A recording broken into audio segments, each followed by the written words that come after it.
episode of the Games Gone By podcast. It is Saturday, November 15th at the time of this recording. I'm your host, Adam, and joining me, as always, the gaming expert and enthusiast, Austin. Austin, are you excited to talk about Jet Set Radio? You know, I don't know if you can call me expert on this one. This might be an episode where expert is a bit of a stretch, but I'm excited to discuss this game. Excellent. And, I really should have saved using the words Jet Set Radio so I could throw it in like DJ Professor K there. But today we're going to be rewinding to the turn of the millennium, to the streets of Tokyo-to, back when cell shading still felt like the future. A relic of a bygone era, a pre-9/11 stylistic powerhouse. Jet Set Radio. Oh, man, that is one of, honestly, like, just the most hype parts of the whole game.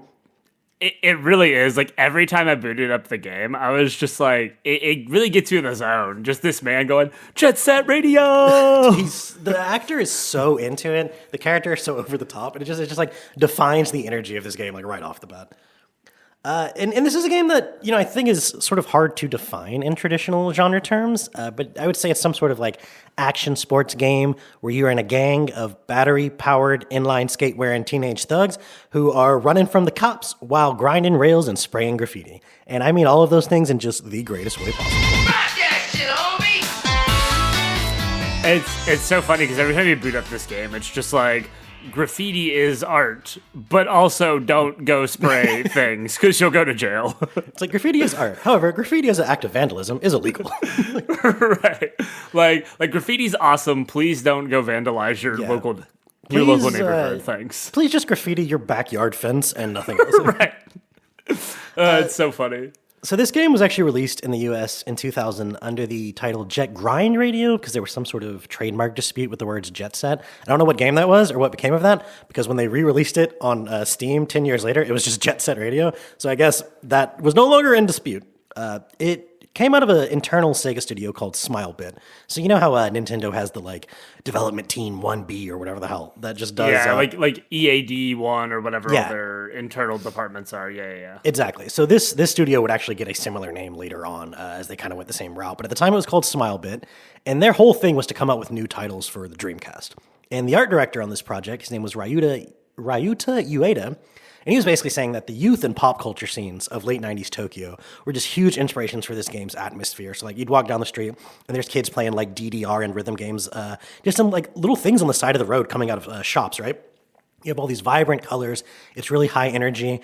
And he said, quote-unquote, cute character things were a big deal. I don't know. Hello Kitty. I'm not sure exactly what that refers to, but I have to imagine that really inspired, like, the character designs for a lot of this. And so I got all of this information from actually a documentary that's on the game disc, or at least it's on the HD version on Steam. I don't know if it was on the Dreamcast version or not, but they talk about a lot of this. And he was saying that the cel-shaded style really kind of grew out of just a rejection of what all the other popular video games were doing at the time, where they were trying to become more and more realistic. We talked about Shadow of the Colossus a few episodes ago. That is a game I think that was like, yeah, everything needs to be gray and brown because we're trying to look like gritty and real. And, that art style has more in common with like Gears of War than it does this game, right? This was a total rejection of that whole thing. And, I mean, even games at the time, I'm trying to think, like, when did Tony Hawk come out? Was that 98, the first one? That sounds right, yeah. Yeah, so even that game, was definitely trying to be like 2000s cool, like edgy cool, like dark colors cool. Right, going for a more realistic, like you're grinding through the mall and the mall's all like dim and dark and it's like, because only posers hang at the mall. Yeah. Right, exactly. You got it. So he really wanted to move away from where that aesthetic was kind of heading. And so he researched cel shading as a technique and decided that this would be able to capture some of the spirit of like manga and anime that were really popular in Japan. And what's crazy is like you'll watch a lot of video essays or whatever talking about this game, and it's like one of the first cel-shaded games. No. The first cel-shaded game. And the Guinness Book of World Records recognizes them as like Jet Set Radio is the first cel-shaded game. That's actually really crazy. I didn't know that until you brought it up. And it just shows how like I always attribute cel shading to things like, like Beautiful Joe or like, even like Wind Waker had that kind of cel shaded approach. And so it's like, I attribute it to that, but it's so much earlier and pioneered here with Jet Set because I had never played this growing up, right? Like this is a game I played for the first time here. So seeing that it's the first game is pretty cool. Like that's a pretty big legacy to leave for sure. Yeah, absolutely. And we're going to get more in depth into that later. But another thing we're talking about in this documentary is, of course, the other big thing this game's known for. The music scene was just thriving in Tokyo at the same time. And it was a little bit of a rock revival that mixed with DJ culture and a lot of sampling of like big beat and hip hop influences. And it just merged to form this like really cool style that composer Hideki Naganuma, who I will be talking about a lot in this because he's the GOAT, he just ends up fusing all these different styles together. You know, the way the Wikipedia describes it is it's like J-pop, funk, dance, metal, hip-hop, rock, acid jazz, and more. It's so many blends. And he was saying that he was really inspired by the hip and cool nature of the characters and environments, right? So the art director talks about how the visual style of the game was like the first thing they nailed down. Before they even knew it was going to involve skating or graffiti, they had that art style kind of settled on. So the composer himself looked through all of these and got really inspired by that. And he said he ends up spending a lot of time, quote, playing with the voices.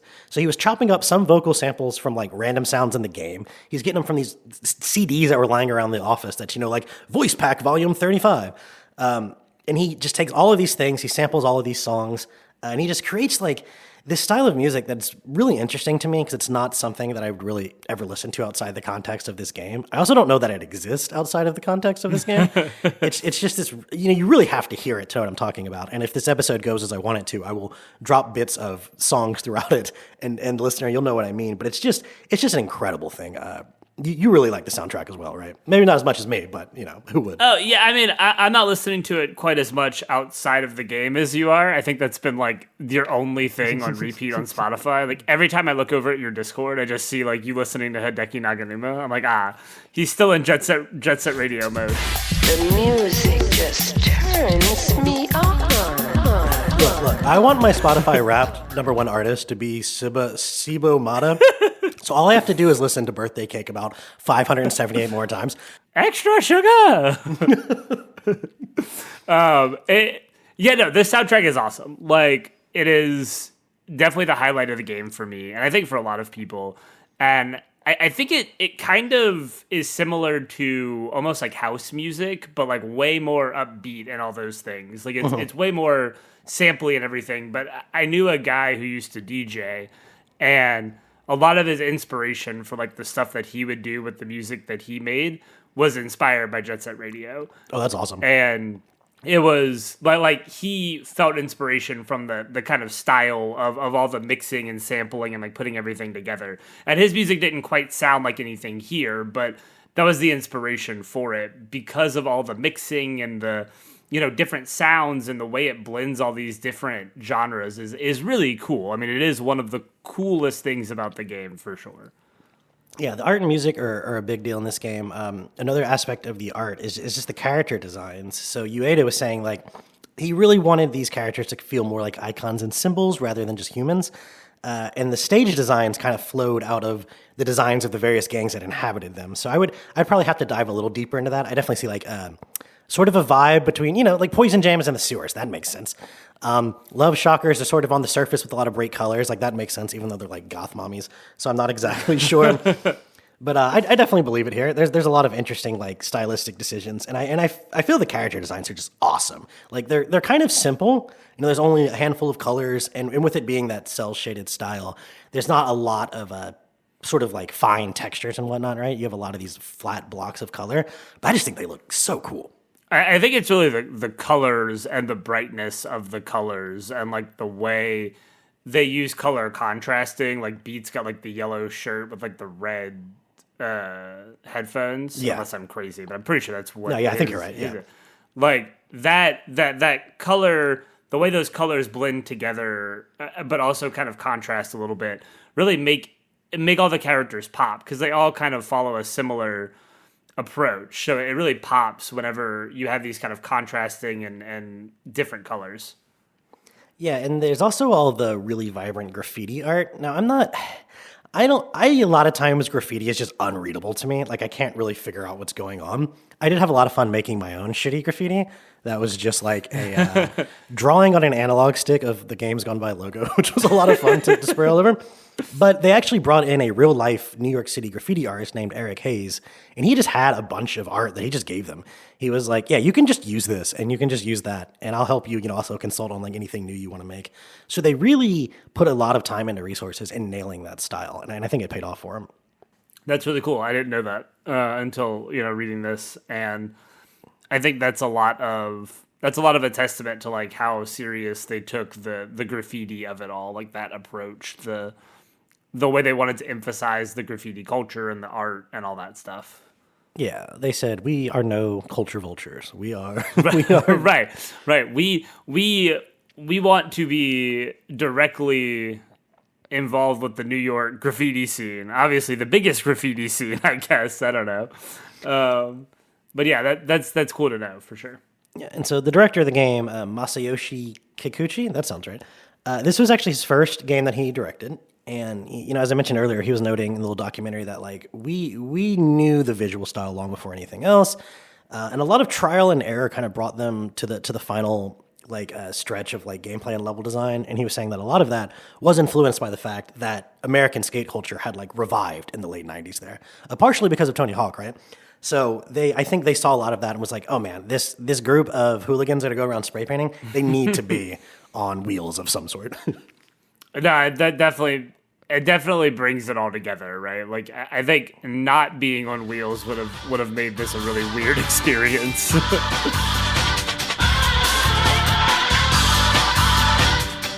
So why don't we go ahead and start with just kind of an overview of the narrative of the first game, because that'll take about 45 seconds. This game has a narrative? What do you mean? So, you have DJ Professor K kind of narrating things in between the various stages. But there's really just not that much going on, because he's always just like really dramatic, like the streets of Tokyo To were being taken over by the Love Shockers and Poison Jam, and I said there's literally like a ghost record. There's like some like oh yeah, like crazy record that everybody's trying to get that's been like broken up into it's so outlandish. I did not care about this game's story at all. And it very much feels like something they didn't care about a whole lot either. It was like just enough to make things fit together. Because you basically at the beginning, chapter 1, there's just some other graffiti gangs and you like out graffiti them. And then each time you beat one, it's like they dropped a piece of a record that then some random limo came by and picked it up. And you're like, all right. Then we make a detour to America where apparently this same mysterious limo driver is like kidnapped some American gang's friend and they never saw him again. And now they're here to help us like fight these guys. And then the third chapter is just like all these weirdo assassins from this Rikaku group are everywhere now. And then like you go and beat the final boss and it turns out that it's just a myth and the like magic artifact disc is just an indie album. It is as bizarre as it sounds. It really is. It's so weird. And then like, yeah, I didn't really care much for this game's story. Not that it's bad, right? Like there's nothing wrong with it. It's just, there's just so little to it that I barely paid attention to it. So it's pretty forgettable, but it does its job as like a structure to get you to the next place to graffiti stuff. And it's really just an excuse to have like some sort of, I'm about to call them cinematics, not really the right word, but just sort of like cut scenes away where they can show off the art style a little bit, have DJ Professor K get up there and like, rock around.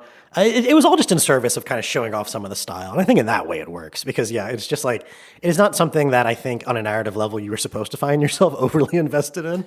Yeah, I can't imagine anybody was like, yes, we've written, a masterpiece here. We've written Expedition 33. Right, yeah.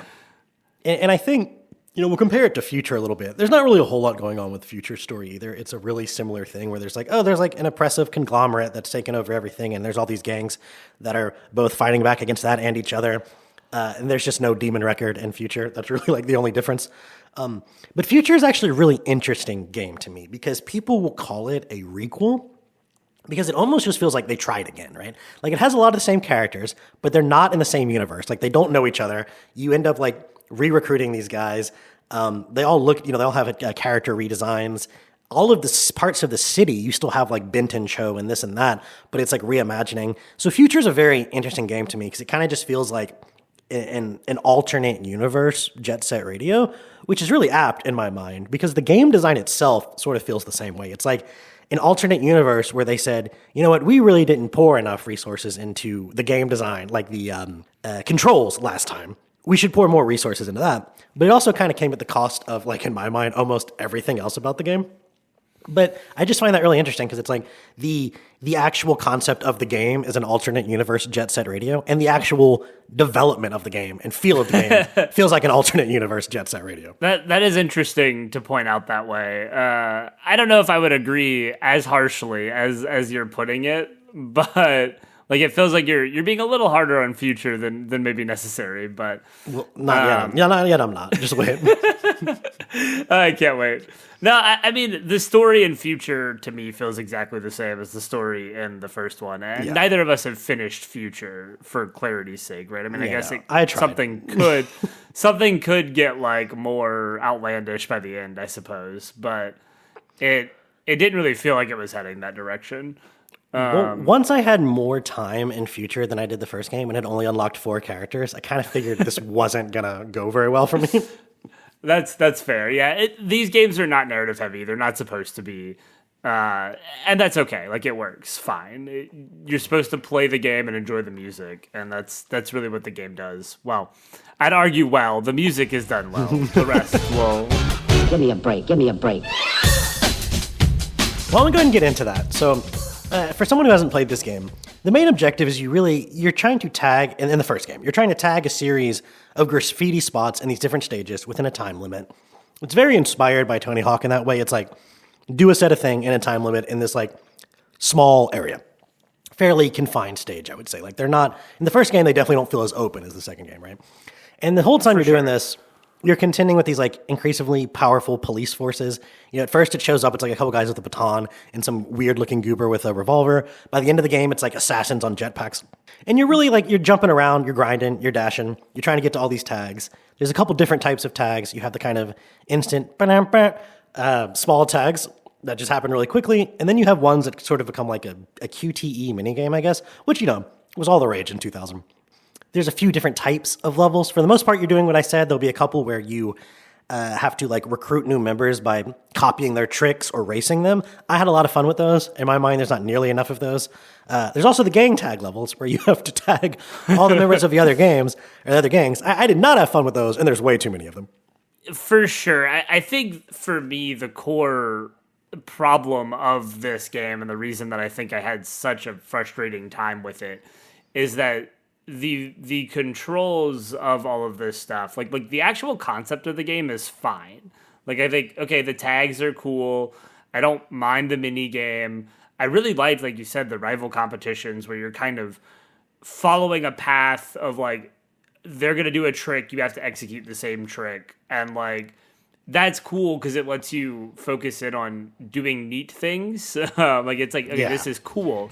The problem is, I just think the game controls like garbage. That's just plain poppycock. I think that's a bit over. No, I feel like they're so floaty. Like jumping, you go like 800 feet into the air, and like good luck landing on anything. Like landing on a rail to grind or making a jump can be very difficult because you just have no control over your character in the air. So you leap off of a grind, and it's like, hope you've angled yourself exactly where you need to be and don't need to adjust at all because you're going to miss this rail if you did. And for me, that made a lot of even the fun parts of the game, like the rival competitions where you're trying to follow this path, really frustrating because I felt like the game wasn't allowing me to engage with that in a fun way. You're definitely not alone. I mean, like, if you read stuff online, like, you know, I've been really into reading GameFAQs forums from like 20 years ago for this game. A lot of people have similar complaints. I will say this though, I think like they're not the best controls, but I think people just forget how everything felt like this in the year 2000. Like, because you have to remember a couple things. One, this game's console that it came out on, there was no right analog stick, right? This is before that's a thing. And even worse, when Jet Set Future comes out, it's on Xbox, which has a right analog stick. Do you know what that stick doesn't do? I'm assuming it doesn't control It doesn't control the camera. fucking camera. I mean, it does this weird thing where it goes into like a first-person mode and you can look around, so I guess you can kind of like try to find the graffiti tag or whatever. But that game came out a year after Halo, right? Right. And And that is just like, we have to remember that back then, we had not, as an I work in it, the industry had not figured out that standardized camera setup. Like, this just wasn't a thing yet, which I think is really what makes a game like Halo so impressive for really nailing that. But yeah, it's so weird to me because now that's just, you would never, it doesn't matter the genre, dude. Shooter, Disney Dreamlight Valley platformer, the right stick swivels the camera around the character. That's just like a rule. Like, no video game doesn't do that now. Yeah, we really have come to a place where, like, all controls are homogenous. Like, it's just like... And I think that's a good thing overall. I agree. Like, very few games have weird out there control schemes, which I think is good. Like, it lets you approach every game with kind of a similar playing field. And it's not even, at least in the case of Jet Set Radio for me, is not even the camera all the time, right? The camera is not great. You can definitely get like trapped in corners, especially in like tight spots, and just good luck figuring out like where you are, what's happening. But for me, I don't know. I feel like I've played the older Tony Hawk's, even the original versions, more recently than than not. Like I've played the old 64 version within the last couple of years, and that feels way better to me than playing Jet Set Radio. Like, the controls on that feel way more responsive. It feels like I think part of the problem, and Future does this better, you have to land like very precisely on your grinds to go to them. Like Future, you can kind of land a little bit off and it'll just move you into the grind. Like, it'll auto adjust into the grind. For the original game, it felt like you really had to be precise, but the game didn't allow you to be precise because it just doesn't function that well, at least for me. It's a very high skill floor at the end of the day. Like, this is a game old enough to rent a car. This game is older than several people probably listening to this right now. And back then, a lot of games were like this, where they just kind of expected you to spend a lot of time figuring out their like idiosyncrasies. And if you didn't, then like go fuck yourself, because you need to progress to the next stage. and I think, again, it's overall probably good that we figured out the quote unquote language of video games. There's certain things that are more standardized now, and it just allows you to like focus on learning the unique mechanics to a game and not having to worry about like relearning how to play or use a controller every single game you pick up. There's a lot of things that do hold up about it. I don't think the actual gameplay is one of them. It was very frustrating for me. I didn't love the tagging minigame thing, and part of that is because I could not get the analog stick to work. Yeah, I'm still not convinced your controller is just broken with all of your issues with this game. It's not broken for any other game, but when I don't know what it was, but I could not get the analog stick to respond to, especially like the full circle ones, like the full. Out of curiosity, were you trying to nail them like really quickly, like 3 in a row, or were you kind of doing one and waiting for it to like disappear and then doing the next one? I mean, I feel like I was waiting, but maybe I wasn't waiting long enough. I don't know. Like, I tried a couple different ways. Like at first, I was trying to go very quickly because that felt like the right thing to do. Yeah. But that wasn't working very well. So then I tried to slow it down and be like very precise with my motions, and it just still wasn't working right. So I ended up having to do all the mini games on the D-pad, which was fine. Like, it worked fine. It was just really weird. Like. Yeah. So this game is trying to do something very deliberate, and it sounds like it doesn't land with you, and that's like totally fine. But it's really trying to, like, when you accelerate with the dash, it's trying to simulate someone actually building up speed with inline skates, right? Like, you can kind of feel the speed pulsing with each like movement of the skate, right? Like as he steps forward. And it's really all about maintaining momentum. Like, you have to build it, and it kind of rewards you for maintaining it. And that is where I think a totally fair criticism of the QTE tag comes into play. Because it's like, all right, cool. I've built up all this momentum. I'm in a groove. I'm in a flow state. And now I have to stop to spray this thing. Well, there were just a couple of moments where I felt like some of the tags, too, like there was one specific one that was driving me insane in one of the like US levels. And there was a billboard, and you could grind the rail on the billboard, but it wasn't one that you could actually just spray. Like, you had to do a QTE on it. So you couldn't grind the rail. You had to step off of the rail to do the mini game. And I was like, why would that be a design choice? Like, that felt so frustrating to me, because I'm in the flow. I'm grinding on this. I'm trying to hop off of this rail to like wall ride 4 other billboards, but I have to stop at this one and like purposefully stand off of the rail so that I could do this like weird tagging mini game and stuff like that. Just it felt very like flow breaking for me. There's more than a handful of like rails and jumps and tags in this game where you're kind of like, wow, all right. Did this one get playtested? Right, like who thought this was a good idea? It really does remind you how like back then they're just I don't know what it was. And maybe it's because it is more of like it was focused more on like trying to be some sort of piece of art as opposed to just like a product. But like the attention to the tightness of game design and game testing just wasn't what it is now, I would say. And you know, there were definitely plenty of moments, right, to speak positively about the game. Like there is some good level design in like pathing that'll take you from, you know, you're on a grind and then you can hop to wall ride a couple things and then get back onto another grind and like kind of keep yourself moving in momentum. But not being able to tag some of those things was frustrating, which is something I feel like Future does a lot better, personally.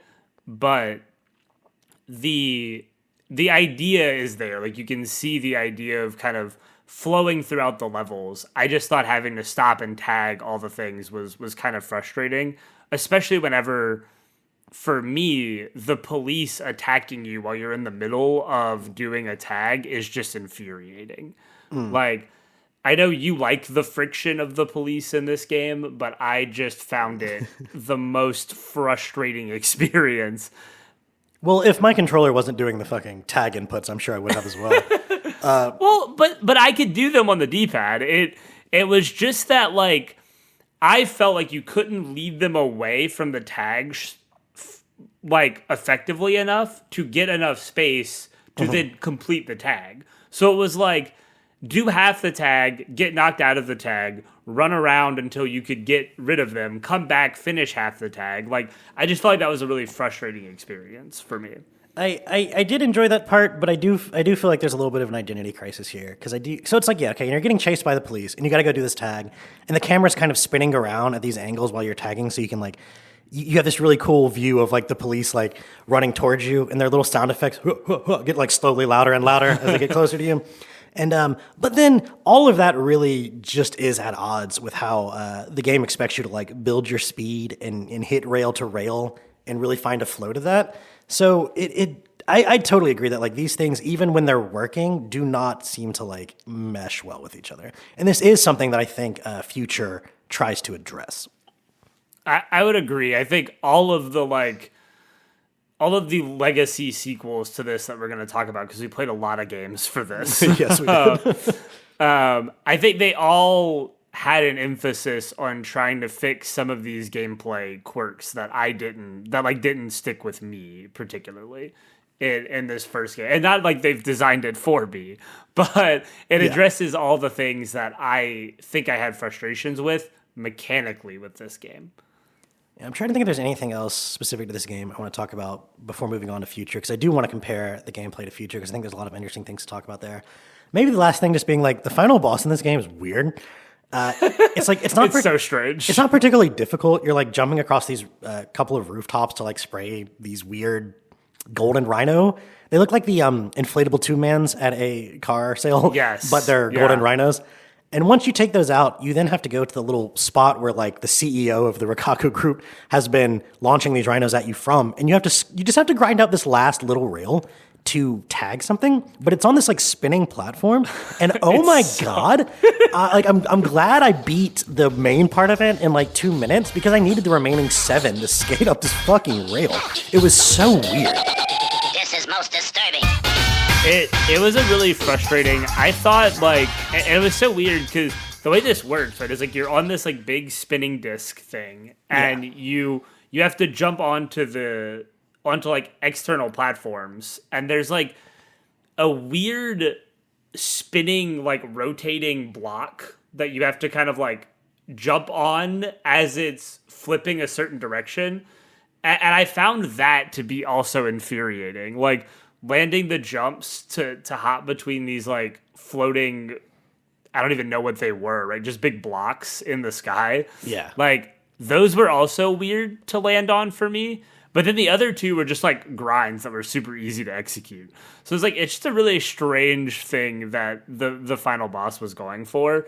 It definitely felt like one of those things where it's like, we need to have a boss fight. Let's figure out how to do a boss fight. Yeah. Like, it's like, you don't, though. Like, but it definitely felt like in early 2000s, like, we need to include a boss fight here to end the game on a boss fight.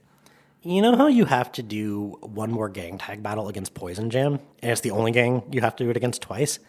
At that point, it's like, all right, just give me 3 Rikaku guys to do a gang battle against. I think I would have just preferred that over whatever the hell this is. Right, and man, I didn't even get to talk about how bad the gang tag stuff was, because it's awful. Like, it is some of the worst stuff I've ever done, and it's not. I want to clarify that I didn't find this game particularly challenging, right? Like, I just found it frustrating, and the gang tags is a very specific one because I feel like you have to be so close to the gang member to tag them. But if you get too close, you're gonna get hit, and it's like, oh my god! And then I had a really hard time like spamming the tag on them, and I know that's kind of what you're supposed to do, but like, it felt like it was hard to sometimes spam that tag because I couldn't stay close long enough without getting hurt. So, like, God, that was just an infuriating, like, if you only had to tag them, like, 2 or 3 times, it might have been fine. But you had to tag them 10 times. Each one 10, like, yeah. It's my weird, God. too, because when you do it, the camera, like, shifts for a second, like, to you, and then shifts back to them. And you can just hold down the trigger, and you can hit 10 pretty quickly when you hold it down, right? But the camera just, like, has a complete seizure as you're doing that. And it kind of makes you wonder, like, why do they even have it do that? Why not just spray it? Cool. There's no reason to flick the camera at me for 1/4 of a second. It's so bizarre. It's so weird. And I found the dash was hard to...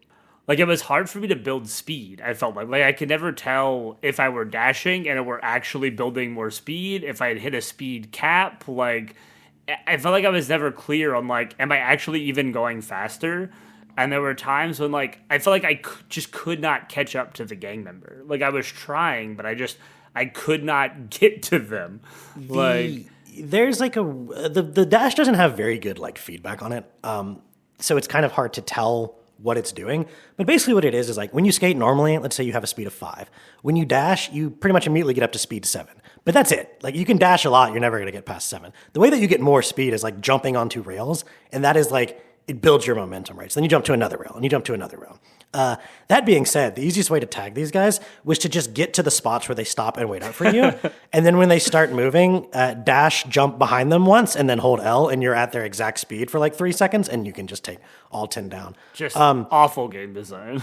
These are the kind of things that I know because I've played this game 6 times. So a lot of these things I get to and my muscle memory kicks in, so it's not that bad. But like, even when this game came out, I don't think anyone was over the moon about the gang battles because even though I love this game, like those are the worst part. I don't think there's any denying that the gang battles are, especially and Poison Jam in the sewers, which Jet Set and sewers apparently are the worst fucking combination of things.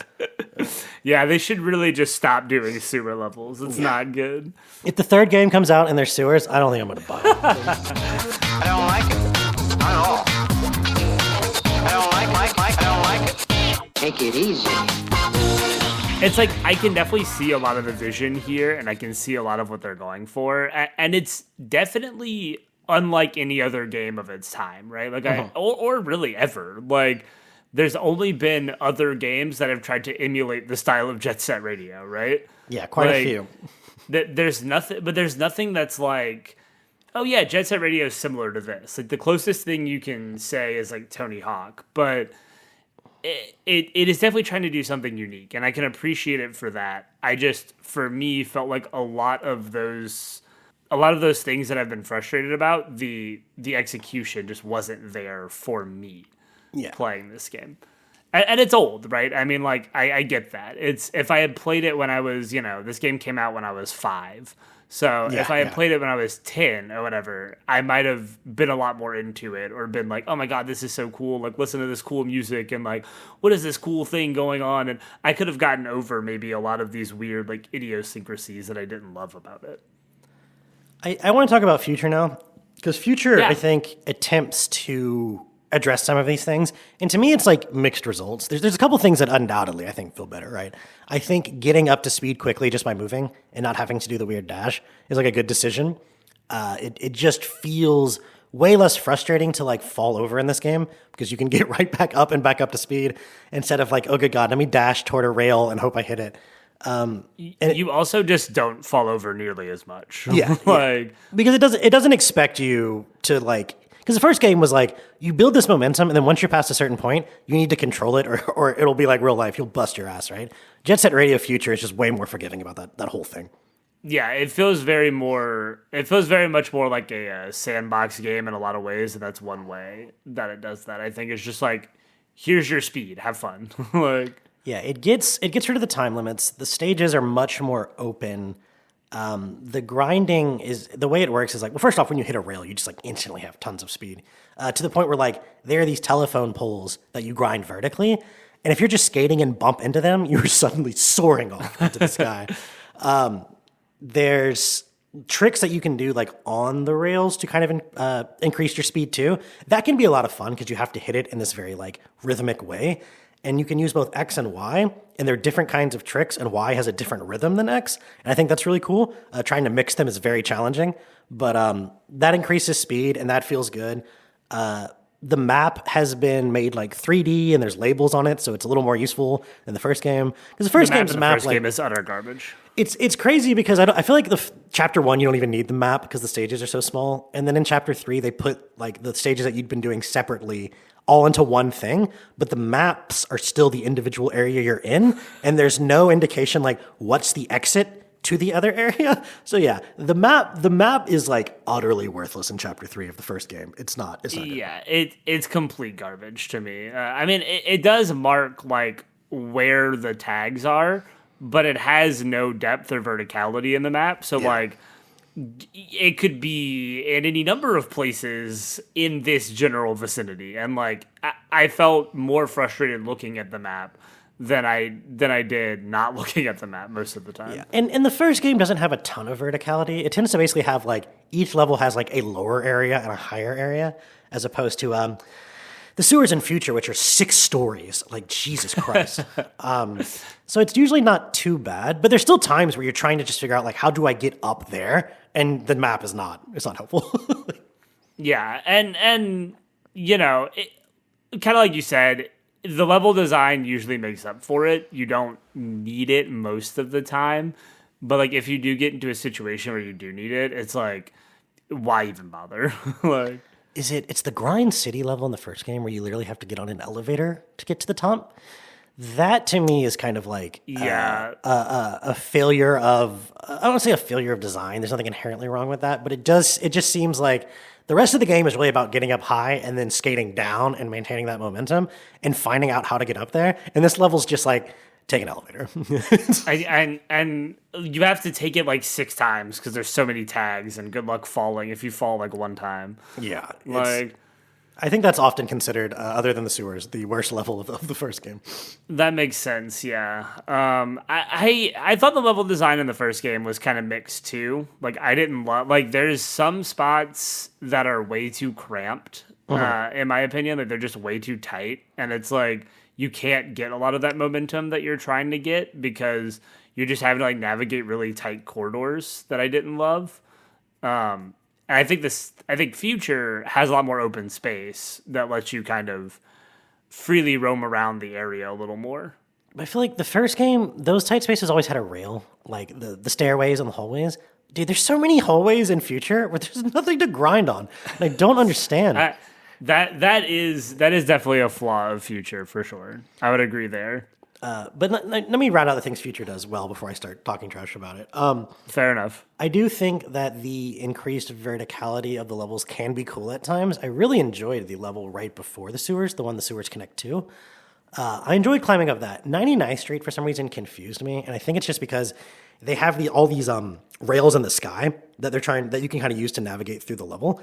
But they just zigzag across each other constantly, and it's impossible to look at one and tell where you're gonna go when you get on it until you're on it. And then in future, dude, good luck getting off of a rail once you've gotten on it. Oh my god, you're going so fast. And like, if you try to jump off near where you are, you just snap back onto the same rail you're on. And then if you try to jump further away, there's probably 6 more rails you're gonna run into. I understand it can be frustrating to lose all your momentum in the first game, but that allows you to get off and try again. In future, you're just gonna wait till you're at the end of the rail to get off and try again, because you're not getting off that damn thing. I would much rather do that than lose all my momentum and have to build it back up in the first game. But you're just soaring off for 20 seconds, even though knowing you're not gonna get where you're going and not being able to do anything about it until you just get to the end. I'd rather be able to restart immediately. But I find that most of, like, 99th Street is the one I literally played this morning before recording this, because I was trying to catch up to where you were at.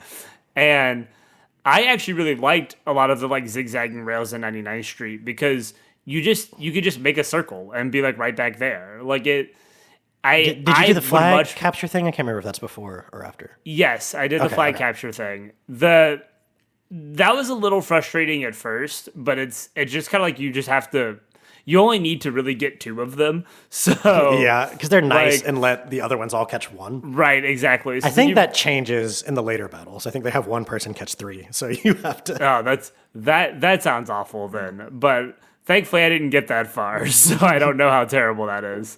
Because I just kind of like waited by the ones that I knew would pop up after the first one. I was like, all right, we're just going to get the first one, and then we're just going to kind of wait for the second 2. Yeah, Austin only likes this game more because he only had to play it for 4 hours. That's what. Yeah, and that 4 hours was so much infinitely more enjoyable than the 8 hours I put into the first game. Not even a little bit. Okay, so what I would say is, like, the things that I feel like this game addressed are the fact that, like, the cornering and the getting on the rails and the getting up to speed, way more forgiving, way more accessible, way more fluid. Right? Like, I think that's just a truth. But it created its own problems, right? And in the sewers is where, like, so the instant grind, speed, and snapping was such a fucking monkey's paw situation in the sewers, right? Because you have there's a lot of half pipes in the sewers, and there's some big ones that are, look just like a Tony Hawk kind of half pipe. But then there's these tiny ones that literally look like they were sewer pipes cut in half, right? And I'm skating down one side of it, because, there's always, like, the rails at the top of the half pipe, right? And I'm just trying to, like, get off and go the other way. And what happens is, like, I'm trying to barely jump off so I can land in the middle, and I just end up back on the same rail over and over. And then I try to jump a little further to not end up on the same rail, and I just end up on the other side of the pipe. And I'm stuck in this fucking hallway, dude, for like 7 minutes, just trying to go the other direction. And it's like, when I would go the other direction, I then end up, like, somehow getting turned around, because there's these platforms that you have to ramp off of, but you can only get enough air if you do the hand plant to ramp transition thing, which I found was, like, a little spotty at times. And then the camera, is not any better than the first game, so it's just constantly getting stuck in the ceiling as you're trying to do these things. And then these platforms are not like the edge of the next section of the pipe; they hang over it, so you can get caught underneath them. Oh my god, dude!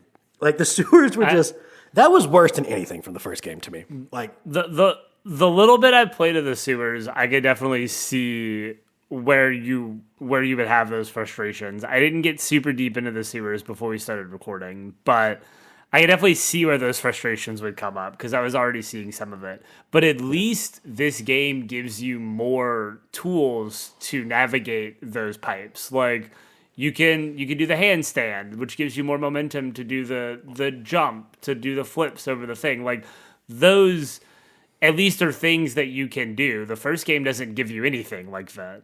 It's just good luck landing on these rails. I won't even necessarily disagree with that, but I think it's more than canceled out by the fact that the level of complexity is just fucking bonkers. So, like, what they're asking you to do in the sewers is absurd. Especially the section where it's like, here is a 3D platformer maze where there's gaps where you have to jump. You can't turn your camera. You're on ice skates the entire time. It was truly like my own personal hell. It was like someone had designed a level that is everything I hate about video games together at once. That's very nice. Thank you. Like I said, I didn't get far enough into the sewers to experience that frustration yet, so I could imagine that would be frustrating. But I think overall, Future does not feel that way in general. Like, I think the tools that Future gives you and the forgiveness of it makes it a much more enjoyable gameplay experience for me. I will say there's definitely some flaws in other aspects of the game that don't quite hold up to the original, but gameplay-wise, I enjoyed every second of Future much, much more than the first game. So, like, I'll say this. There's a couple of decisions I think make a lot of sense, but then just cause other problems, right? So, like, they wanted to, like, you really didn't like the QTE tagging thing. Cool. They totally got rid of that. Even the big tags are just a bunch of tiny tags together, and there's a new mechanic called Shuffle, where you sort of, like, create these sparks with your skates and slow down a little bit, and that allows you to hit these really long tags in a row, and then you can click the stick again, and you just get back up to speed. That feels great. That feels good. I think that is a legitimate, like, upgrade in the tagging of the first one, right? But then they take the police, and when in my mind, where they should have just probably gotten rid of them, because I think that's the kind of the style this game was going for. I think this game would have just been better without the police, because instead what they do is they put you in these, like, instanced, sectioned off battle arenas where you can't even tag anything. Like, there'll be tags there that you're trying to get for that level, but you can't hit them because you have to, like, fight these police. And there's not really any improved mechanics to do so. There is the boost, like you get the tin cans and you can do the boost, and there will be certain enemies that can only be knocked over with that boost. But otherwise, it's like skate up into them, jump so it knocks them over, spray them while they're on the ground, and just do this over and over. And it's so uninteresting. And I have no idea why. Like, I get the idea of, like, the police were kind of a problem in the first one. They interrupted the flow of the game. Let's do something about that. And it said, what we'll do about that is interrupt the flow of the game even more by having them be their own separate thing that doesn't even connect with, like, the graffiti part. That I don't understand at all. That was a little weird. I think it's executed a lot better in, I think I only had 2 instances of it that I can recall, but, like, the sections with the tanks where you have to, like, grind on the tanks and, like, spray the tank, and then the dude would pop out and then you spray the dude. And then, like, in the in 99th Street, there was the like spotlight things, whatever, that you have to grind up and spray. Like, I thought those were kind of an interesting compromise, because it's like, here's a different mechanic to deal with a threat, and it kind of does something different without doing the weird police fight thing. Because I'll agree that I thought that was a little weird. It's just like, you're in a really tiny space and you just have to kind of go in circles and knock them down and spray them on the ground. Like, it's not hard, but it just feels pointless. Like, it just feels very like, what is the purpose of this activity that I am now doing? Yeah, no, I think you're completely right there. I had kind of forgotten about the tanks. The tanks and the spotlights do legitimately feel like they were trying to go for something else that would have been unique and, like, fit in with some of the new control schemes and stuff more. The little areas where they just throw 45 baton police at you, I have just no idea what they were thinking there. And then like, in each section you do, like, a boss one where there's, like, a guy where you have to fight him because he has, like, more health, so you have to knock him down, like, multiple times and spray him. Like, that guy's weird. Like, he's, like, the secret agent man, and, like, he's supposed to be harder, but, like, he's really not. It's... Yeah, I showed you that clip where I just skated up to the top of the building and, like, accidentally ran into him. And I was like, who is this? And then I just sprayed his entire health bar before he stood up. And I was just like, what are we doing? Yeah, it's... That is a weird mechanic. I'll definitely give you that. That is not an improvement. But that was too soft.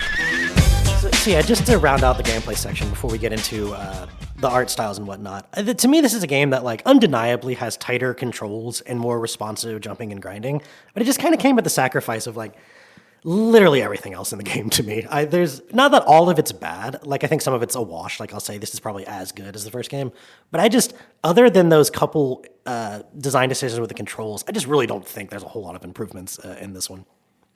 I don't think I could agree with that on the pure, like, enjoyment standpoint. Like, I had so much more fun playing Future, but I didn't finish it. So it's like, how much fun did I really have? Yeah, good point. but if I had to pick one of these 2 games to play through all of it again, it would be Future for sure. Like, man, it's going to take you 3 times as long. I think you would quickly just go back to the first one. I will never touch SET Radio again. I promise.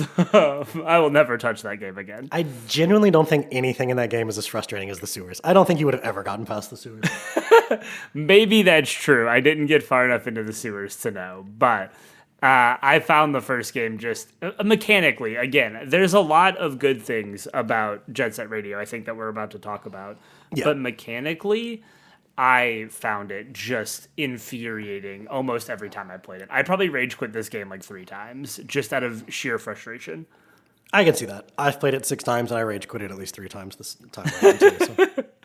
I for some reason, I had so much trouble with the very first gang tagging mission. It's the one where you're on, I want to say it's noise machines, and there's just all the rails in that one upper area of that one level. Oh, yeah. I failed like 3 times to do that. Meanwhile, I got an achievement for beating Poison Jam in 30 seconds. I don't know how I did this. And I think the one I struggled the most with, I mean, Poison Jam's the one I obviously struggled the most with because the sewers are awful.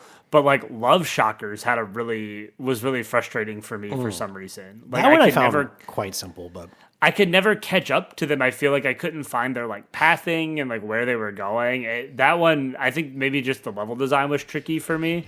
But I struggled so much with that one, ironically. Flips a trap, flip the raps, flips a trap.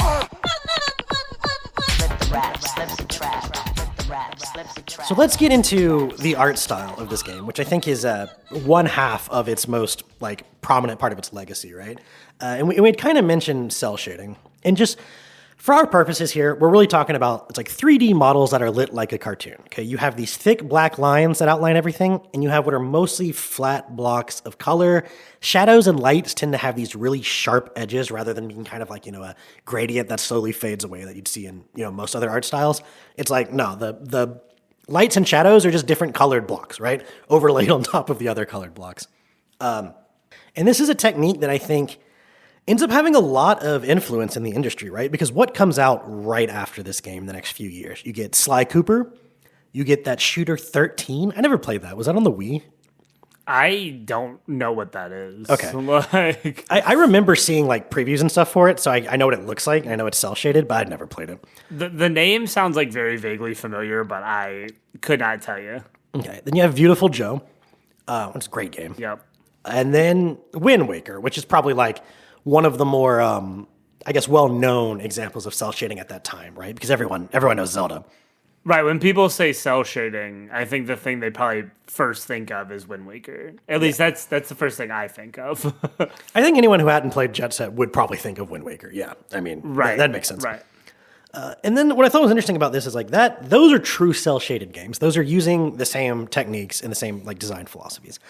In the late 2000s and early 2010s, we get a few games that aren't actually doing those same things, but are very clearly inspired by the style, right? So you have The Prince of Persia from 2008, you have Borderlands in 2009, and then you have Telltale's Walking Dead in 2012. Like, these are really using more traditional animation styles and lighting and shadow effects, but they are very clearly inspired by a cel shading type design. I mean, you can definitely just see that playing these games.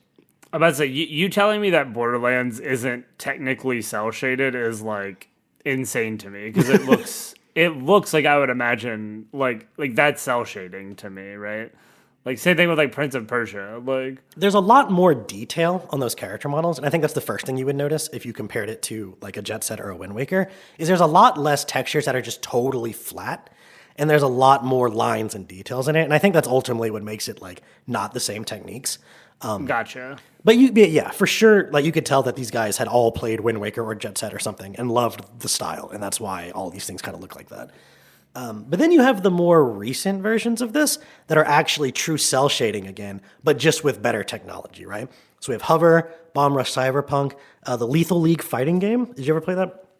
I have not. I've seen it though. Like I know I can envision it, but I've not played it. Yeah, it's a weird one too because there's like a ball. So it's like a 2D fighter, but there's a ball that you throw at each other. It's like almost strange. like soccer inspired. Like, yeah, it was very strange. There's like goals and stuff. Yeah, I think it was reasonably popular. I played it a few times and was like, I will never get the hang of this. I'm already not great at a normal fighting game. You throw in like a soccer ball I have to manage, it's over. And then probably the more recent one would be Hi-Fi Rush. I think that is also a true cel-shaded game, just in a with better technology and everything. So as you can see, over the last 25 years, this has been it's had its come and gone, it's had its waves, but this has been a style that has continued to, I think, appeal to people for the last 2 decades. And I think that's because it continues to endure. Like Jet Set Radio looks really good. Yeah. Like for all of my complaints that I have with it, I the visuals are not one of them. Like, it is so colorful, it's so bright, like it looks so good. All the levels have like really interesting color schemes and patterns, and like they're doing so much with this visual style, and you can tell they poured a lot of their heart and soul into it, and it looks so good. And this was really a time where, like, we were starting to enter this era that I swear lasted like 20 years, and thank God we're finally out of it, where it's just like, it was cool to not care, and it was cool to be like nonchalant, and all of our heroes in games were like silent bad boys and this kind of thing. And everyone in this game is just like so unapologetically cool. Like at the character select screen, they're just doing these dances that like would, I don't know, no one would probably ever want to do at like a high school party because they'd feel cringe or something, but none of these characters give a fuck. And then you pick them, and they do like a whole new dance at the character select screen. And, every time you're fighting one of the gangs, they're like dancing. It's just like, it's just a cool game, and it's never embarrassed about itself at any point. It has no reason to be. But I mean, like, it knew exactly what it wanted to be stylistically. And it was really no surprise reading at the beginning in the documentary that this whole style they figured out before like anything else about the game. Yeah, it's definitely a very stylized vision. Like they had a clear vision, and I think they execute that part of it like perfectly. It's the aesthetic, the, like you said, all the like breakdancing and dance moves that are happening all the time, and like the way the music kind of blends in with all of those things. It is a very cool game. It's very stylish. Like all of the DJ Professor K shouting, and Jet Set Radio, like all that stuff just feels so fun. Like it's interesting because coming right off of Fear, like the things I liked about Fear were a lot of its like strong mechanics, and I thought it was a really strong mechanical game. And this one, like the things I like about it are the complete opposite. It's the opposite, yeah. And it's complete opposite. Like I always got really excited to play Jet Set Radio at first because you're booting up and you're just hearing Jet Set Radio and all the like colorful environments, and you're like, yeah, this is going to be fun. And then, it never was for me. But the style that they're going for is so unique and so like, it is so clear vision, Yeah, and dude, some of the character designs are so cool. They're really simple in a lot of ways. We talked about big shapes, flat shapes with bright colors. But they all look really unique. And some of these, I swear, like Mew, I'm pretty sure that character was just like illegal for the next 20 years. I mean, it's like bright turquoise and like pink stripes and like a mini skirt. You just wouldn't see anything like this in a video game for 2 more decades. I mean, the just the unabashed way they used like bright colors and over the top designs and just took like random aspects of like Tokyo teen fashion. It just creates some really, really cool character designs. I like it. Yeah, and I think that's, for as much as I like Future, that is one of the things that kind of they regressed on for sure. Because a lot of the character designs are weird in Future. Yeah.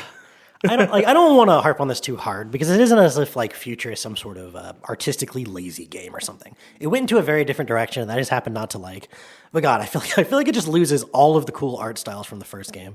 So first off, I don't know what this is, but it was like Fallout 3, where everything just has this weird shade of green across like everything.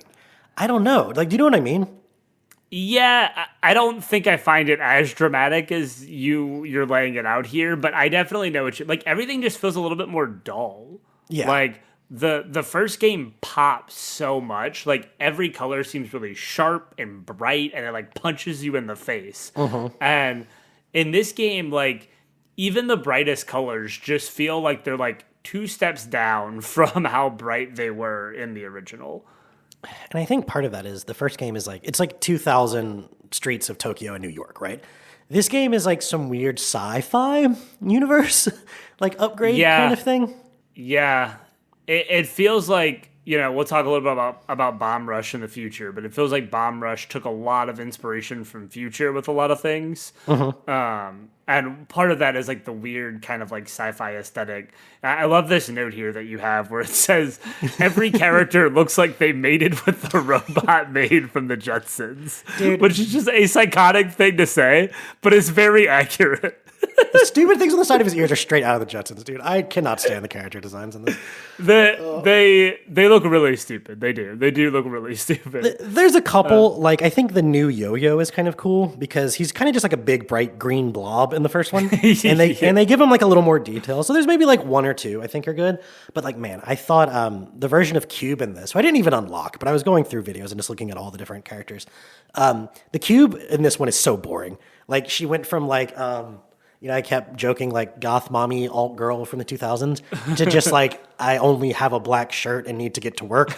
Like it's just a totally different vibe. I don't like it at all. Graham actually looks really similar. I feel like they just kind of took his old style and put it into a new aesthetic. That looks pretty decent. But man, I don't like Gum's new outfit. I don't like Tab is now just a guy named Corn and he looks ridiculous. I don't like Beats. By the way, Beat looks weird. Beat looks like an alien. Like it's I don't think it's bad, but it definitely loses some of the the style that was in the original game.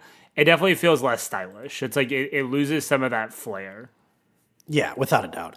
And one thing I did forget to mention in the gameplay segment is I did like how Future put a bunch of different stats for each character because there was only like 3 stats in the first game, and it was hard to tell what 2 of them even did, and the other one was just health. So I did. Yeah, they're so poorly named. Yeah, I did appreciate that in this one. There's actually one called like cornering and acceleration and like graffiti and power, and so it was just way easier to figure out like what they did, and that's a cool aspect. So all the characters end up feeling like they play a lot more differently than the first one, where there's really probably only like 3 different characters in the first one ultimately when it came to like game feel. So that's interesting, but yeah, I just total whiff on the character art in this one, I think.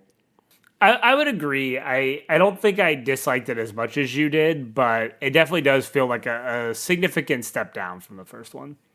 Yeah, and like you said, there's just like a dullness to it. And again, it's not an ugly game. Like the graphics, it being on the Xbox instead of the Dreamcast, the graphics themselves have actually improved a little bit. Like they're a little sharper. And it looks good in that regard. But I just thought the art direction was kind of a miss for me. And it's weird because I looked up and I thought, are these maybe no? It's the exact same art director and character designer. So interesting. I was actually about to ask that if they had changed like directors. They were just going for a different aesthetic, and it didn't. Right, it didn't land as well. And I think another thing that doesn't land quite as well is this game's soundtrack.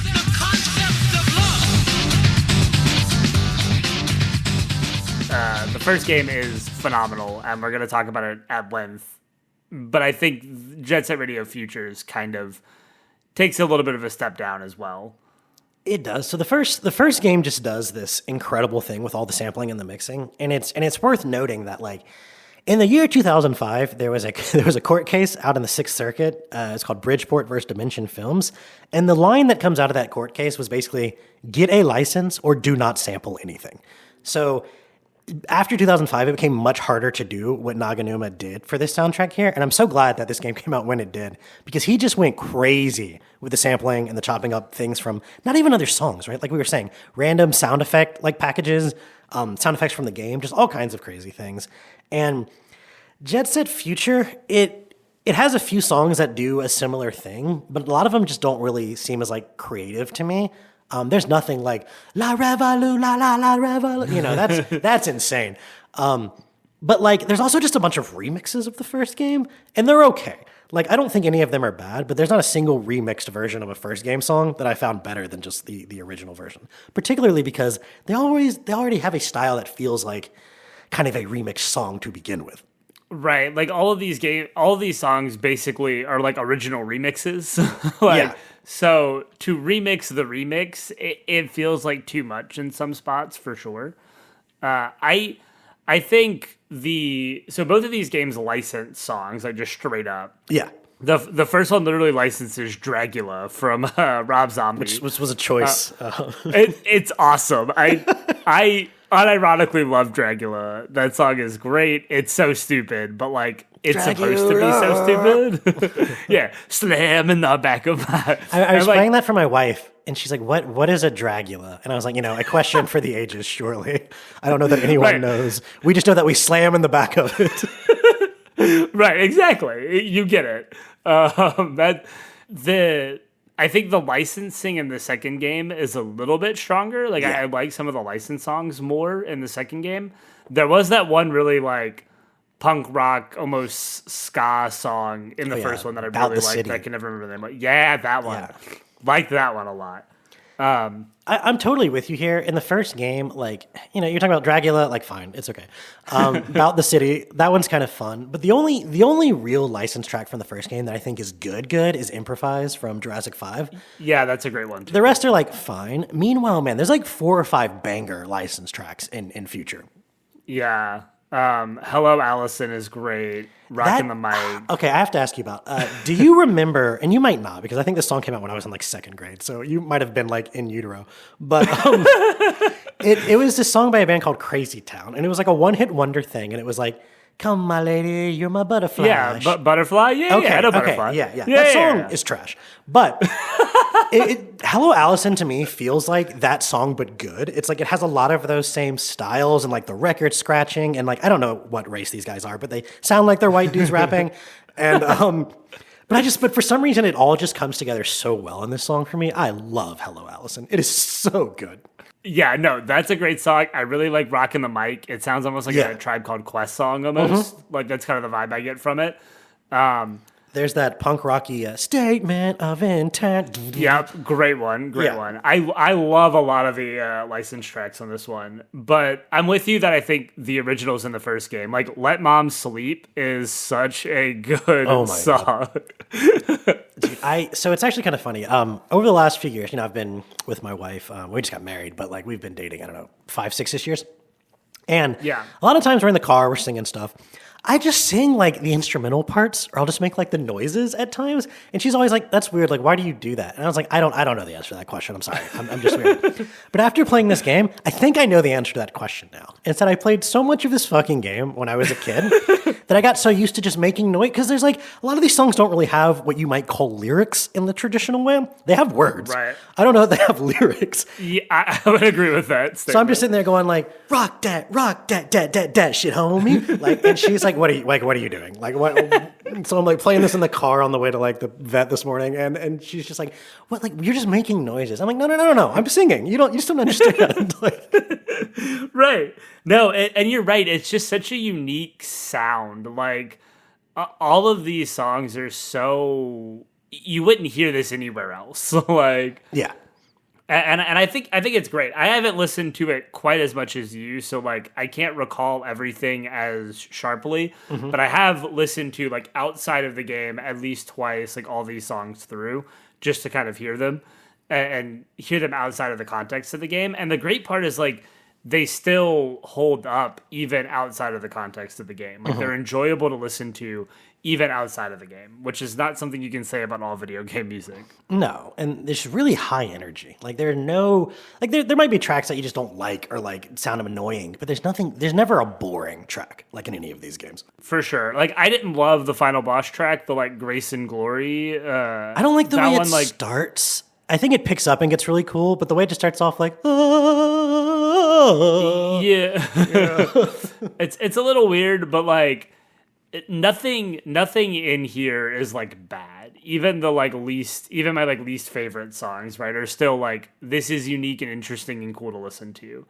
Yeah, and most of these originals are done by Hideki Naganuma, as we said. There's a couple other ones in here. So, interestingly enough, there is a song called Everybody Jump Around, and it is by a man named Richard Jacques, who would go on to do like 5 or 6 songs from Mass Effect 1. So I thought that was really cool. What a weird connection for your interest. Yeah, it really is. And it just kind of goes to show that games gone by, it's like all roads lead back to Mass Effect in one way or another. There was another group called Toronto that did like one of the songs on there. There's some licensed tracks from a group called Guitar Vader that like, oh God, I really want to like, but their songs are so weird. They have one called Magical Girl that I kind of like, but then they have one called Super Brother, which is just like... Super Brother was not it for me, man. It has to be the longest bridge ever written, and it's like the worst bridge ever written. Because I just got Super Brother, Super Brother. It is that for like a minute and a half. It's just like, what is going on? It's bizarre. But it's all so unapologetically Jet Set, you know? Yeah. Like even like the worst track in Future. Okay, all right. is Let's relax. I think you mean the best track in Future.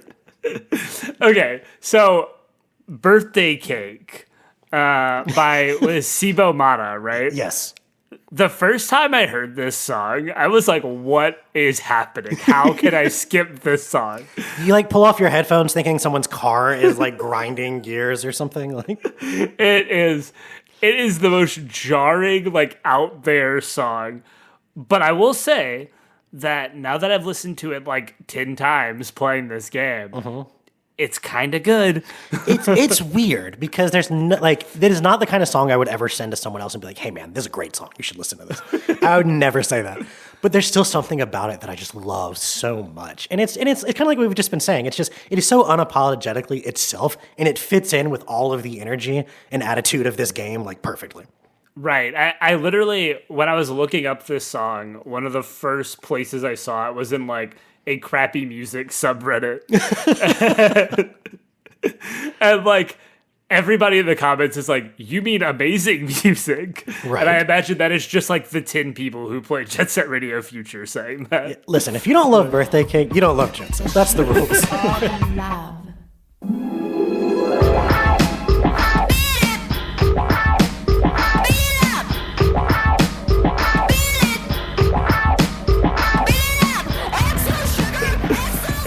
It's so, but like all the music here is just so unique and it's so itself.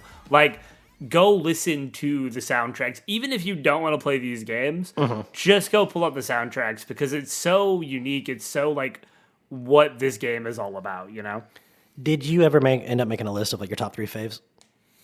Yeah, I think, at least from the first one, I think Let Mom Sleep, Sneakman, and Humming the Bassline are the ones that kind of stood out the most.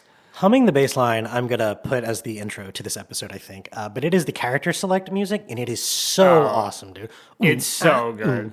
Like, I love, and that's when I think that was really making my wife be like, what are you doing right now? Are you okay? Like, are you having trouble breathing? It's like, no, I'm just humming the bass line. That's Exactly. I am doing as the song instructs. I really love those first two. You mentioned Humming the Bass Line and Let Mom Sleep are also some of my favorites. I really like, what is it? Rocket On, I believe. Rocket On's also high up there. The Viva La Reva thing. And Yeah, there's something yeah. from Timothy Leary where he's just like, tune in, turn on, drop, drop out. It's so, like, my brother actually had that engraved on the back of his, not engraved, like when you got iPods back in the day, you could have like text written on the back. And he actually had that line from that on it, which I That's thought was pretty awesome. cool. Yeah. There's so many good songs in here, man. I like the Richard Jocks one a lot. I like, I know this wasn't your favorite, but I really like Sweet Soul Brother because there's just so many cool synth moments in that where it's like, I think instrumentally, Sweet Soul Brother is really good. I just don't love the like Sweet Soul Brother. Soul Brother. Yeah, something about it just doesn't work for me. But Would you say that the music does not just turn you on? it does not. It does not. So the voice does not. The music might though. The music Yeah. is good. Yeah, it's interesting. I would say those are probably my favorites, though. I didn't love Grace and Glory. I didn't love Sweet Soul Brother. Electric Toothbrush didn't stand out to me a ton. I can't even like. I'm looking at my list that I made. I'm like, I don't even and remember that's the one by that Toronto group. Okay. That's the one that's like. It's kind of Yeah, cool, yeah, but yeah. it doesn't have any of the interesting remixy style stuff that all of Hideki's does. Naganuma, Gotcha. Yeah, sorry, yeah. his last name. He's an artist. Yeah, He must be how addressed dare with you. respect. He's not my friend. He is an icon. Yes, an icon. Exactly. Sweet, sweet, so. Yeah, we could talk about this for a long time. There's probably not a whole lot else to say other than just like, oh my god, go listen to this. It's so good. I do think it's interesting how so Naganuma, he does the soundtracks for these two games. He ends up doing like Sonic Rush, which was I don't know like 2006 or something. But he's basically been adamant that he's like, yeah, I'm not really that involved with the game industry. Like, I did a few tracks, and I mostly just like to DJ and do my own thing. But he basically said all these games that want to be the spiritual sequels, they always come and be like, please do a song for us, please do a song for us. So he was actually set to even do the soundtrack for Streets of Rage 4, but apparently there was like a scheduling conflict, so he ended up not doing it. But he's got a song on Hover. He has a couple songs on Bomb Rush Cyberpunk. So it is really cool to me that like the legacy of this game is not just the music, but it's like his music, and it has followed him. And people are like, hey, I want to make a Jet Set game. I have to have Naganuma in it. Like I don't have a choice, you know? He's as Jet Set as any other part of it. And I think that's really that's really cool. Yeah, he's definitely made like a name for himself in that realm. Like I said, I mean, I had a friend who like was inspired by these games in his own music, and inspired by Naganuma in his own music and that he created. And it's like the style that he took here is very, very cool. Mm-hmm. So I guess we can kind of talk about some of those spiritual sequels now. We've really mostly just been talking about the two Jet Set games here, which, you know, was obviously the point of the episode. But I think it would be remiss to not talk about some of the attempts to recreate this atmosphere and how, like, in some ways they're successful. Like, I think they nail elements, but there really hasn't been one that manages to kind of put the whole package together again. The first one that we tried to play was a game called Hover. Its full name being almost too embarrassing to say out loud. Yeah, but we have to anyway. It's Hover Revolt of Gamers, and it actually came out like right around the time of Gamergate, and so I think that's just really unfortunate. And usually now when you see it, it's just called Hover, like even in listings on Steam and stuff. Probably but the idea was that like there's some weird Big Brother corporation that's like outlawed video games, and that's sort of like and now you have to like, I don't know, leave your basement and skate on the streets to get video games back. It's weird. Remember how we talked about how Jet Set was like so effortlessly cool and didn't get into cringe realm? Yeah. Like, this is the kind of thing that it avoided. It's like, very weird. That premise is so cringe. And you can tell there were some ways, like, you can spray graffiti on any wall, but like it's not really part of the game exactly. And it just kind of seemed like it's there because they were like, well, Jet Set had it, so I guess we have to. And then there's like, you collect, you know, it's a multiplayer thing, so we were playing it co-op, me, you, and our friend Connor. And it was like kind of fun to skate around with each other, but you sort of just go all over and try to do these missions that didn't really feel like they were, it didn't really feel much different than just doing the skating around, right? It was like a little more structured, but barely. And then you would collect these little tokens that you put in slots that increase your stats by like tiny percentages, which is just, listen, there are certain contexts where that is my jam. This is not one of them. The action sports game is not where I'm trying to get a 1.5 increase to cornering. Like, what are we doing here? Yeah, that one, I enjoyed the like hour and a half or whatever that we spent on it. 67 minutes. I looked on. There we go. Yeah. Perfect. The 67 minutes that we spent on it, I enjoyed. I thought like mechanically it was pretty fun to just skate around, but that is about the end of it. Like, it was fun to skate around, and the rest was just kind of like aimless flying around. And you can definitely see like where the Jet Set influence comes in, but it definitely feels like it's trying to kind of do its own thing, like open world, multiplayer, skating game, like, and we're going to take a little bit of influence from Jet Set. And it just doesn't have any of it's just not cool. Like, I don't know how else to say it. It's no, not cool. It's really not at all. Now, the other big one, and this was one that was actually hyped up a lot before it came out and was really leaning into the kind of spiritual sequel to Jet Set Radio, is a game called Bomb Rush Cyberpunk. And I think even the name is like, yeah, we're trying to be Jet Set Radio, right? Like, you can just feel it. Yeah, it looks a lot like Jet Set Radio. It sounded a lot like, at least from like, you know, early previews and stuff, like sounded a lot like Jet Set Radio. It was like, we are making Jet Set Radio for the modern day, you know? Yeah, and they really do, I think, nail the controls in that regard. Like, it very much feels like a game that was made last year instead of 25 years ago, you know? It has all of the benefits of that. I do remember at one point I was playing Future in this game, and I was like, these feel kind of aimless. And then I played Hover, and I was like, you know what? I don't think it's fair to call Future or Cyberpunk or Cyber Rush aimless anymore, because good, Hover is the one that really, really just felt like, if you don't really love running up the walls and jumping to another rail, there's nothing for you here. But Bomb Rush, I think, is really interesting. They're trying to do a few different things with continuing to build off of like what Jet Set Future did to try to tweak some of those things that were kind of like letdowns in the first game, right? So one of the things they go for is that you can do a lot more tricks whether you're on the ground, on a rail, in the air. There's like a manual that you can connect things with. There's a boost that you get simply by building, like, we talked about the boost in Future. You collect 10 spray paint cans and then you can boost. And this one, you just kind of build a boost meter through doing tricks. And that ends up feeling really cool. There's like a double jump. So there's a lot of little traversal tweaks that make navigating the levels, I think, a lot easier and a lot of fun. And I found that the level design was a little tighter. It wasn't quite as wacky to me as Futures, but it's also a little more open and expansive than the originals. So I thought those worked together really well. My main complaint with the gameplay on this one is twofold. It's that they have 3 different traversal options. You have skates, skateboarding, and a BMX bike, and they do not feel any different at all. I would have really thought maybe like the controls might shift slightly. Like maybe to get speed on the bike, you actually have to like pedal. Like I don't know if you ever played. There were so many clones of Tony Hawk in the 90s and 2000s that were other sports, right? And so they would be very similar, but they would have a little bit different. Like I remember the BMX game was like, instead of holding X to get speed, you tap it really fast like you were pedaling, right? So I was just expecting something like that. Dude, it's nothing. There's no difference between these 3 things at all. I thought that was very weird. It is a strange choice. I guess it's more of just like do you want to be a cool skater, bro? Do you want to be a cool, cyclist, bro? Like, I guess it's just giving you an option of like aesthetic, what you would want. Yeah.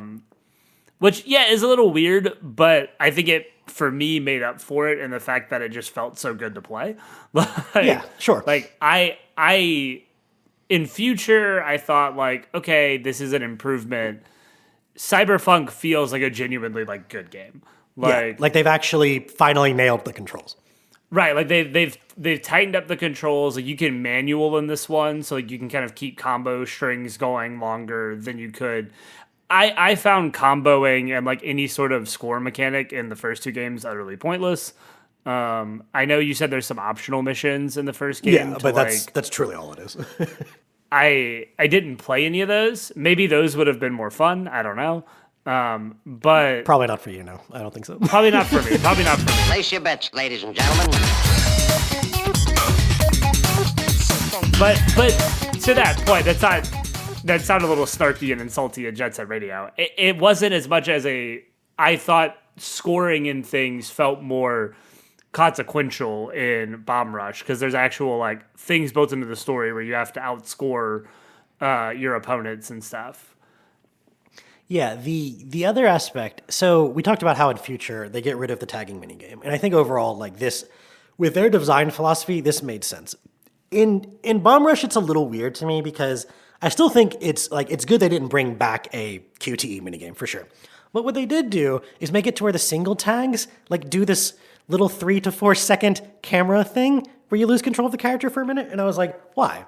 I really felt like the first 2 games had nailed the small tags. Just do the tag and keep going.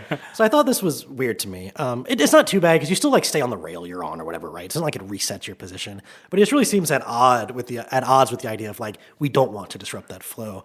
The sort of mini game tag that exists in this one though I really like because it's instead of it really being like a set of inputs you have to do or you fail or whatever, but you can set up a bunch of different graffiti tags and the combinations of lines that you put in, just pick which tag you spray on the wall. So it's sort of like trying to emulate, you spray it a slightly different way for a different kind of tag. And I think it's cool. It's like more customizable. It's certainly like less harsh than the one in the first game.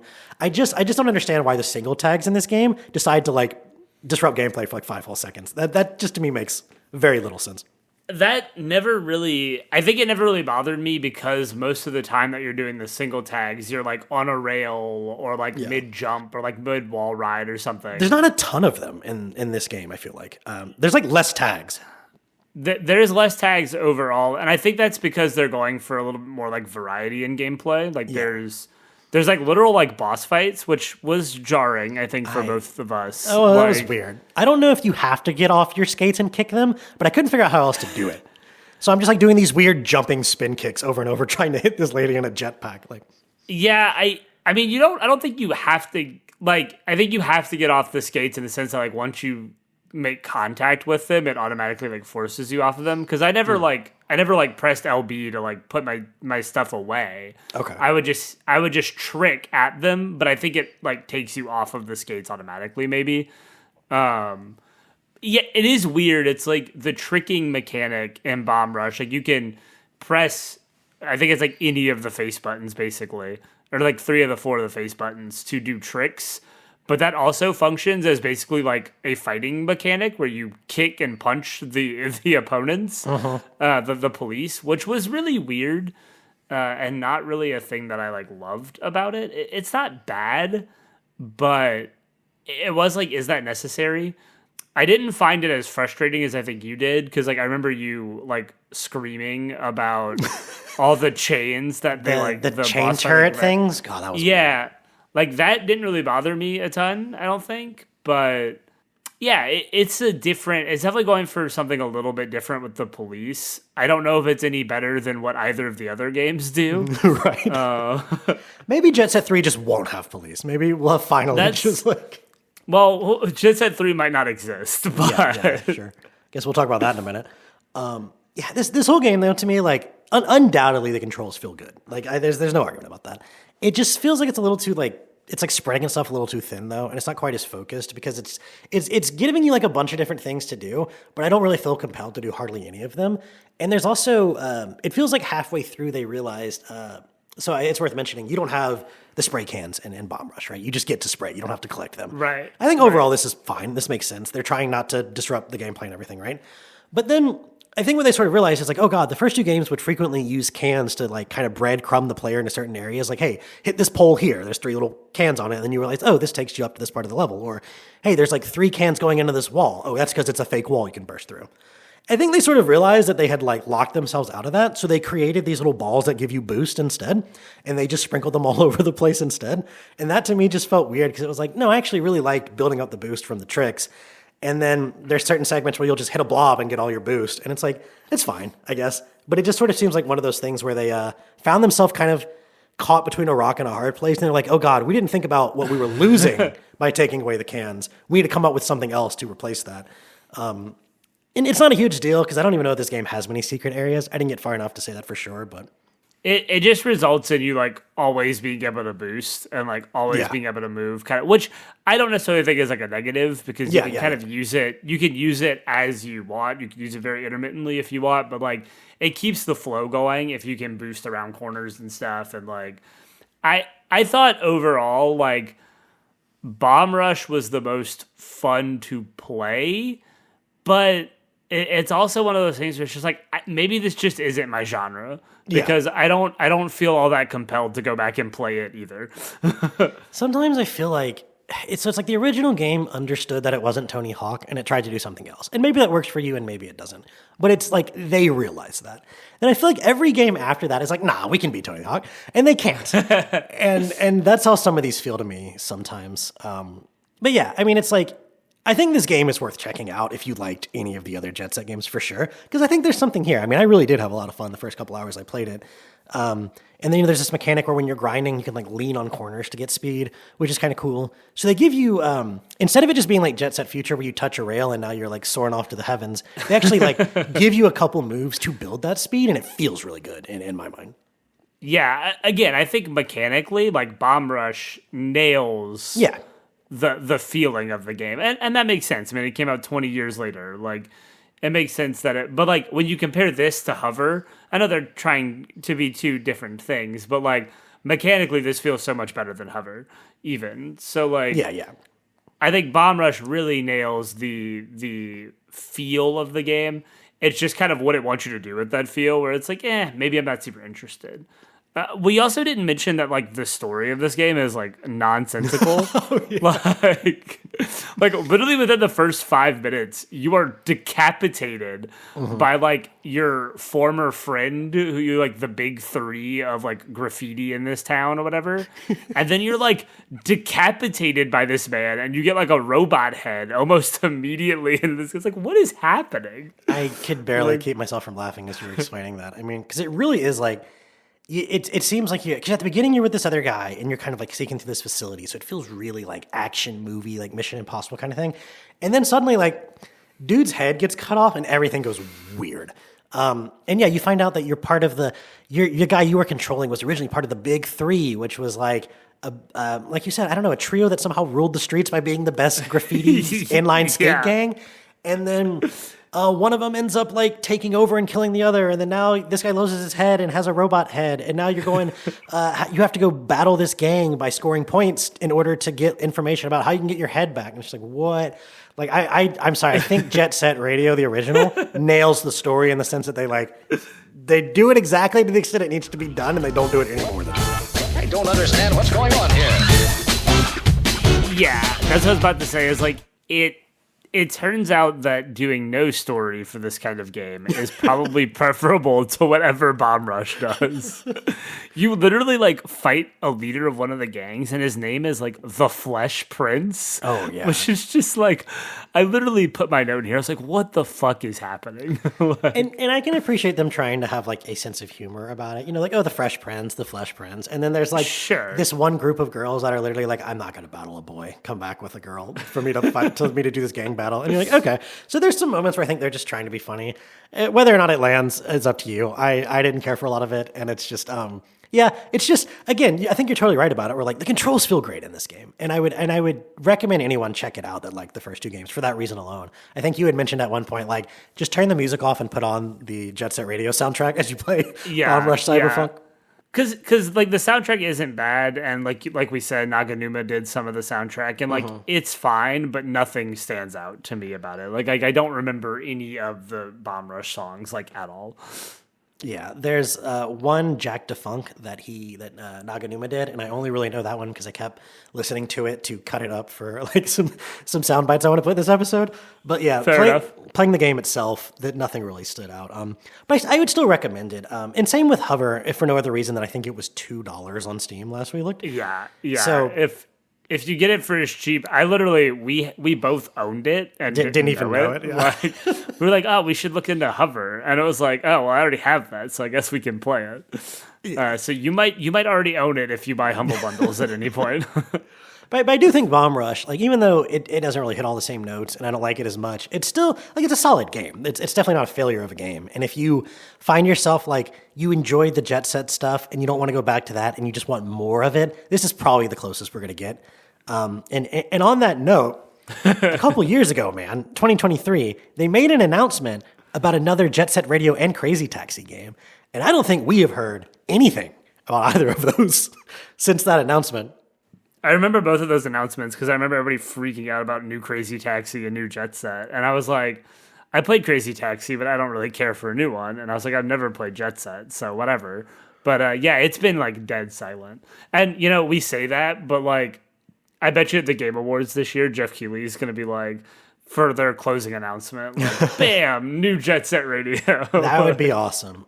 Because this is actually the 25th year anniversary of Jet Set Radio. That's true. So people, when it was announced 2 years ago, people were saying, oh, you know what, they're going to have like a big announcement in 2025, like a release date, marketing, this and that. Crickets, man. Still 45 days left of this year. So, and I mean, look, Game Awards hit us with Okami 2 last year. True. I mean, Cell Shade, sequel to a beloved game that had gone away. I mean, covered on games gone by. All the signs are there. It could be happening. I mean, you're welcome, everyone. If we get Jet Set 3, it's because of us, and you're welcome. Yeah. Also, I just want to say, if we get Jet Set 3 at the Game Awards, I called that shit right here, right now. There you go. We will let the people know. So just to kind of end this discussion, I do want to just kind of talk about the legacy of this game. And I know we have talked about it a lot already, but just to put some numbers in perspective, like I was looking, I've been listening to this a lot on Spotify and YouTube. Humming the Bassline has 5 million listens on Spotify. I don't think the track, like Spotify didn't even launch in the US until like 2012, I think. So, that's only 13 years and it's for a game that came out 25 years ago. 5 million listens, like that's a lot. Funky Dealer and The Concept of Love from Future have 8 million apiece. The whole soundtrack on YouTube that someone just uploaded a few years ago has like 4 million for the whole thing. I mean, people love these songs and they're still listening to them. And I think that's just because there's nothing else like it, you know? Yeah. Like, there's just so little like it around, and you can probably find it like at like house DJs and like kind of underground DJ things, probably something similar, but nothing quite like it that I've ever heard. So it's like, it really hits you with something unique, and it lasts, and people want to keep going back to it. And we haven't gotten anything since, so this is all we got. And I will say there's another court case in 2016 that I kind of walked back that 2005 thing a little bit, but I still feel like people are just scared to push it, especially after what was it, the Pharrell Williams song, Blurred Lines. Remember that? Blurred Lines. They got that lawsuit with the Marvin Gaye sample. So I still think people are just like too scared to do that anymore, and it's really a shame because it's like a whole era of music we'll probably never see again because it's really only like the top artists can afford all the licensing for these things. But hey, I'm glad we got it. For sure. The most important part of dance is music. So now let us listen to the music and identify the beats. And we talked about the cell shading. You know, games are still continuing to have a similar style to this. Even if it isn't technically cell shading, you can just tell it's like derivative in some way or another of this Jet Set style. These things that are meant to look kind of like a comic book, the bold lines and the bright flat colors. I think it's such a cool style, and I think it is just aged so well. You know, there's that whole era of like N64 and PS1 and PS2 that like, unless the designers went for something really stylized, they just all look like shit now. Yes. And I mean, there's a lot of Dreamcast games like that too, for sure. But I think like the games that in those eras really tried to go for something more cartoony or just more stylized and just have kind of inspirations from like manga and anime or even American animation, like whatever it might be, just looks so much cooler than, you know, anything else you go to like back at that time. Like I don't know, like the original Resident Evil, like good luck. There's nothing looks good about that. Even the remake at this point that they released on GameCube looks ugly as hell, you know. It's just really cool, I think, that this style took off, and I'm glad it did. For sure. I mean, so many games that have been inspired by it, like, again, Wind Waker, like, looking at even things that aren't directly cel-shaded, anything that's taking the, like, cartoony, colorful, bright, vibrant, like, you can trace back to things like Jet Set Radio. So I think it's definitely made a staple there. In its design, in its artistic design choices, both musically and visually, like it has left an impression, and those are definitely the parts of the game that I enjoyed the most playing through it. And you know, one thing, you know, I've just been doing so much research into this game, just watching so many things, and I keep getting all these people are making video essays about Jet Set Radio every 4 months. There's a new one every few months, dude. Like, people just have never wanted to stop talking about this game. And again, like, it's almost entirely because of how cool it felt in the art and the music. No one is really sitting there. Like, in fact, all of these will have like, kind of like we did, there's like a 10-minute section where you're like, yeah, you know, gameplay not always the best, old 25 years. Anyway, on to... Right, on to the parts that are good about the game. Yeah, but there's just so much energy around this franchise. I think there always will be. And I do think that ultimately that means like, SEGA will feel compelled to do something. They've put didn't they put Beat and Gum in like Sonic Racers or something? You know, they've put random little cameos, but we'll see, man. We can only hope. So lastly, but before we get out of here, I do want to talk about like how you would recommend anyone approach this franchise. And I know what you're going to say is vastly different than me, and that's fine. But I'll go first. My mind would be like, if you've never played either of these games, despite the fact that like you cannot find Jet Set Radio Future legitimately in any way, you would have to buy an original Xbox and the game off eBay. I'm not going to sit here and say that you should pirate it, and I'm not going to tell you how to pirate it, but I am going to say that if you choose that route, it is probably not half as hard as you're thinking it is. So I'll just leave it at that. If you are scared by the way people talk about the controls, you may be better off dropping into Future first. I do think some amount of time spent in the original is worth it just for like how awesome it is to hear Professor K, how awesome the art style is. If all you do is just cycle between characters at the select screen and then go play something else, that's worth it. There's just like, it just oozes style. It's so cool. And I know we've said that 10 times, but at the end of the day, it's just the simplest way to say it. The game is just cool. As far as the other spiritual sequels, I think they're fine. You should check them out. They're probably affordable at this point. I think if you like Bomb Rush at all, there's plenty of content there. Even though it didn't really vibe with us super hard, like there's plenty of stuff to do, right? It's not like a short game or a shallow game. But to me, just nothing comes close to the original and what it, like the sort of whole package that it gives off. Yeah, I think for me, this genre is just maybe not my cup of tea. Like, I tried all of these games, and I feel like I put enough time. I beat Jet Set Radio, and it is hard for me to recommend going to that one. I thought mechanically it just felt really tough to get into. I will probably not touch any of these games again, unfortunately. If you're like super interested and like just kind of want to see what it's about, Jet Set Radio is probably cheap at this point on Steam. You could pick it up. I don't think you'll have a great time, but maybe it'll work better for you than it did for me, right? Like, I don't want to say this is a flat out bad game. I just did not enjoy it much. If you really, really want to like try it out, Bomb Rush Cyberpunk with the Jet Set Radio soundtrack could be a good way to approach it, right? Like just mute the game audio because like none of the story shit matters. Mute the game audio, throw on the Jet Set Radio soundtrack. Might be a cool time. I don't think this is for me, and I wouldn't put my recommendation towards it necessarily. I feel like there's probably better games you could play. But if you're very curious about it, like there is something really unique about it. And stylistically, artistically, it is a kind of a one-of-a-kind experience. So if like you're really interested in that experience, sure, if it's cheap and on sale, pick it up, try it out. It's not going to hurt, but it's just not something I'll probably ever go back to. And I think that's totally fair. And I think even a lot of people who are big fans of the games kind of have a similar attitude where it's just like, oh, I loved those games, but they're kind of hard to go back to now, which is really just why I hope we get a third one so badly. Because I feel like approaching it from the modern era and understanding what worked and what didn't, we could really get something special. Even though I would never expect the soundtrack to ever be as good. Yeah. I do think we can get something that like visually and gameplay wise could be something really cool. So I guess we'll just have to see. Well, that about wraps up our episode on Sega's one-of-a-kind, stylish act of youthful rebellion, Jet Set Radio.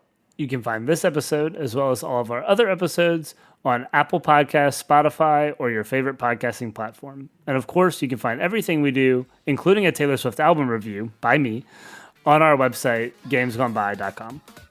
Signing off for Games Gone By, I'm Adam. I'm Austin. And here's Hideki Naganuma playing us out with one last song. Thanks for listening, everyone. We'll see you next time.